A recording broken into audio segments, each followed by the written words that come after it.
What's going on, guys? It's Angler FG. It is a dark, dreary day. We can't really get out and do a lot of fishing, so I figured I'd take a minute to show you guys a trick to catch live bait, and it'll especially help you on days like today where it's super cold and the fish are gonna be lethargic. And the great thing is you can do it with stuff you got laying around your house.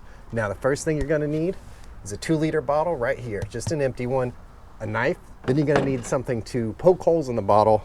I stole this sewing awl from Mrs. FG. Don't let her know. Shh. And then the last thing that you're gonna need is just some bread ties. All right, let's get going. So the first thing that you're gonna wanna do, right here on the bottle, see where this part turns into a funnel? So you're gonna wanna cut the top off the bottle right here at the point where it starts funneling down and tapering.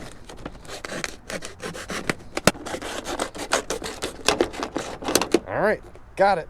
What that's gonna allow this to do is see how this funnel part just kind of fits inside of here like this? This is exactly what we want. We want this part to go in here like that. So for the next step, you're just gonna need something to poke holes in it.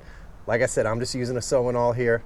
Let's get it done. So you just wanna hold the funnel right here and try to get the edges to line up as best as you possibly can. And then we're just gonna poke a hole. We're gonna do 4 of them. So there's one. All right, we just turn it around to the opposing side. Put another one in. All right, guys, next, so you're gonna grab your 4 twist ties that you got. We're just gonna use those holes we just poked to secure those 2 parts of the bottle together. Let's get it done. All right, so we just stick it in there and then twist it up. All right, next hole, let's run it through.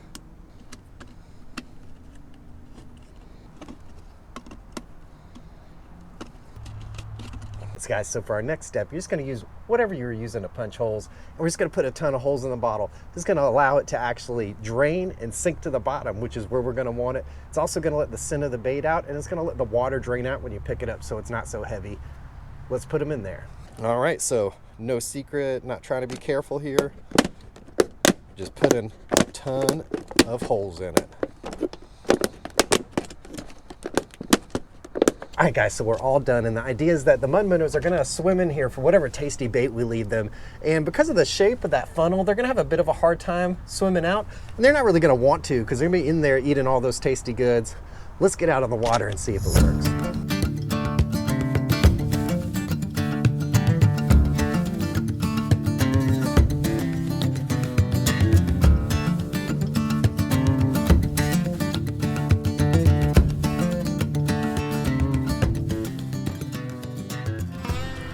All right, guys, so we're out here at our spot and we're gonna go ahead and bait our trap. So what I've done is I've just already taken one of those twist ties off so I can open this up a little bit, and I got a piece of speckled trout that I caught earlier that I cleaned. Just I always save these scraps for like crab bait or stuff like this. It's easy just to keep them and, you know, try not to waste any of the fish. So we're just gonna shove this on in here like so. Nice. I also brought some cheapo cat food out here with me. And these little fish, they tend to like the cat food, and I like it because it actually breaks up and disperses a bit of scent. So I'm just gonna pop this one open and drop a nice handful of cat food in here. All right, there we go. Let's go set it.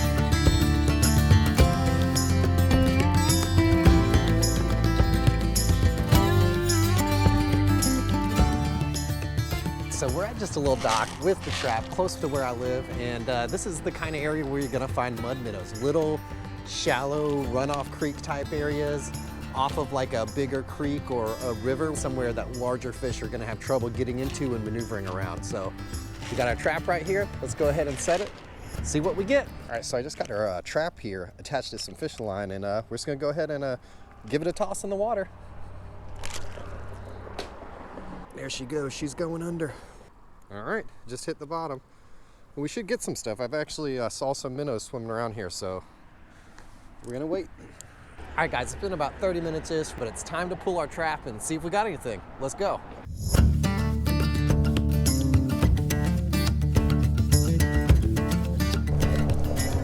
There you go, guys. Look at that. They're just writhing around in there. Nice big fat one. Some good size on these guys. That looks good. So all we're gonna do now is just take a couple of these twist ties off.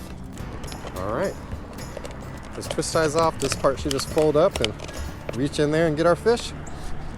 All right, so you see there, beautiful, beautiful mud minnows. These are some of the absolute best flounder and redfish baits in existence there. We're gonna go ahead and get these guys in the bait bucket. 1, 2, 3, 4, 5, 6, 7, 8, 9, 10, 11, 12, 13, 14, and 15. All right, so over a dozen in there.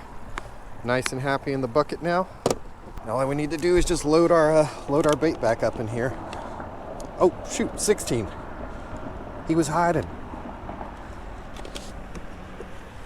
Let's clean up after ourselves and get this cat food off the pier and get our bait loaded back in. All right, we got our mess cleaned up and our trap rebaited. Now we just need to reattach the zip tie and we can drop again. So, by recycling stuff laying around the house that just would have otherwise been trash, you can catch some of the best live baits in our marshes. If you want to see me catching some fish with mud minnows, check this video out right here, and I'll see you guys next time out on the water.